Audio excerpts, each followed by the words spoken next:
Exame físico neurológico. Primeiro é o nível de consciência. Então devemos chegar ao paciente, se apresentar, perguntar como está se sentindo e como passou a noite. Perguntar também se tem dor de cabeça e na nuca e se já teve desmaio ou convulsões. O paciente em questão vai estar confuso, desorientado. Vai dizer que está se sentindo como uma princesa e que passou a noite em seu castelo. Também vai dizer que nunca teve dores na nuca nem na cabeça. Logo em seguida, vai dormir. O segundo é a escala de coma de Glasgow. A enfermeira vai chamar o paciente e ele vai abrir os olhos com estímulo verbal. São 3 pontos. A enfermeira vai perguntar em que ano nós estamos e o paciente vai dizer que ainda não nasceu.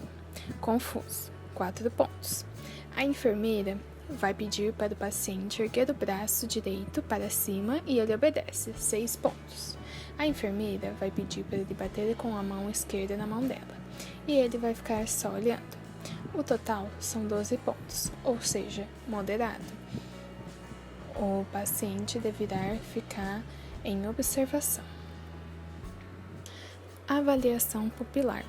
Dizer que vai avaliar as pupilas do paciente, colocar uma lanterna sobre as pupilas e relatar como estão. No paciente em questão estão isocóricas e fotorreativas. Avaliação da coluna cervical e lombo sacral. Deve-se sentar o paciente e levantar as 2 pernas até a cabeça. O paciente vai sentir dor. Dizer que houve sinal de Kergin positivo.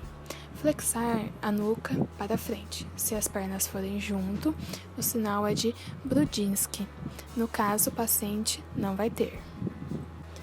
Equilíbrio e marcha.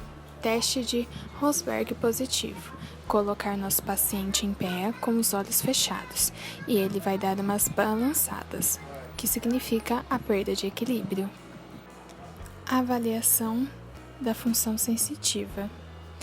Pode ser normal, plegia, paresia ou parestesia. No caso em questão, normal. Existem algumas formas de avaliar a força motora. O grau de força muscular, que varia de 0 a 5, e a avaliação da coordenação motora, com a prova dedo-nariz, que no caso em questão, normal, e prova calcanhar-joelho, normal.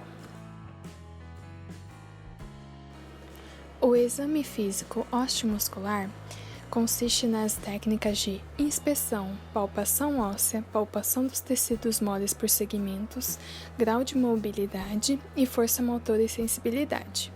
O exame é dividido em estático, que prevalece a inspeção, e dinâmico, que prevalece a palpação e os movimentos. Na anamnese desse exame, leva-se em conta idade, sexo, raça, profissão, data de aparecimento da queixa e velocidade da progressão, melhora ou piora, traumas, localização da dor e irradiação, deformidades, incapacidade ou limitação de movimento, alteração da sensibilidade e paralisias. Na anamnese do nosso paciente, encontraremos queixa de dor na coluna. Ele nos conta que sempre teve essa dor, mas ela se intensificou com o tempo e esforço exagerado devido ao trabalho de pedreiro, e que agora a dor impossibilita de exercer sua profissão. Na inspeção, compara-se cada área bilateralmente, simetria dos membros inferiores e superiores, postura, abaulamentos, edemas, função do membro, lesões, coloração da pele, sustentação em marcha, deformidades na coluna vertebral e membros inferiores, movimentos involuntários e aumento de massa muscular. Na inspeção, nota-se uma postura corcunda do paciente com edemas na região lombar e dificuldade para andar ereto. Grau de mobilidade. A mobilidade pode ser observada de modo ativo ou passivo. Ativo é aquela pelo qual o paciente consegue movimentar-se com sua própria força. Passiva é realizada pelo examinador sem a participação do paciente. O grau deve ser avaliado inicialmente com a movimentação ativa. Se o paciente apresentar alguma alteração, o examinador pode e deve interferir com movimentos passivos. Para observar alguma alteração na coluna cervical, o paciente deve estar sentado e observar alguma deformidade e palpando os processos espinhosos. Pedir para flexionar a coluna, encostando o queixo na face anterior do tórax. Pedir para estender a cabeça olhando para o teto. Pedir para fazer a rotação lateral ou inclinação lateral. Para observar deformidades no ombro, o paciente deve tentar alcançar com o braço por trás da cabeça a borda superior da escápula contralateral e também fazer a rotação interna e abdução. O paciente deve alcançar o acrômio contralateral com o braço, passando pela face anterior do tórax ou com o braço por trás das costas, tocar o ângulo inferior da escápula contralateral. Com o cotovelo, fazer flexão, extensão, supinação e pronação. Mão, punho e dedos, realizar também flexão e extensão do punho, pedindo para o paciente flexionar e estender o punho.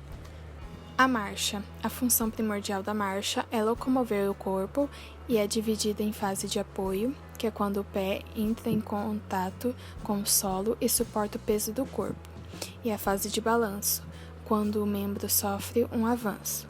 O exame de marcha deve ser realizado durante a deambulação normal e deve-se observar como o paciente levanta para andar, se usa ou não os braços para este procedimento, se necessita de auxílio, se usa prótese, bengala ou andador.